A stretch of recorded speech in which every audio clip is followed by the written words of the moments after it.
One of the quintessential trading cards ever made. In fact, from the football, sport, I think that there's only a handful that I think could even be argued that are more, iconic and embody vintage anyway than the Joe Namath rookie from '65. Joe Namath as a brand, he was one of the more like outgoing, outspoken, bigger figures from a personality perspective, especially in a day when, football was much more of a, keep your head down and, bang heads. Namath was more of a celebrity, and for that reason, he really embodies a lot of what the professional quarterback actually would become in decades later. Something of a trailblazer in that regard.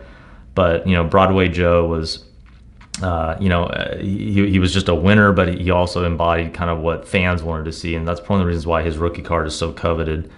This offered example, graded an 8 by PSA. There just aren't that many to go around to have anywhere close to this kind of preservation.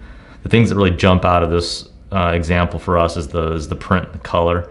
Absolutely perfectly focused, just vibrant, almost looks like a 3D look to it.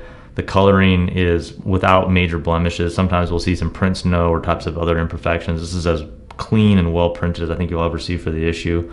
Really nicely framed at the top, has a very typical subtle slant as it comes down to maybe a 60-40 centering at the bottom. So it's one of the best framed examples that we've ever seen. But overall, aesthetically, just a razor sharp, beautifully preserved card, fully worthy of that lofty grade, and it's just one of the best Namath rookies that the world's ever really seen. Come, around to the back when we're looking at the. Let me try to get the sticker off here.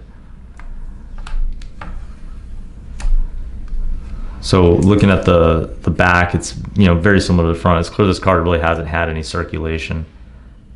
Nicely framed, clean. Corners are well preserved. It's just a fresh and altogether mint condition cardstock. I mean, I really don't think there's a lot you can point at. Look how sharp these corners are.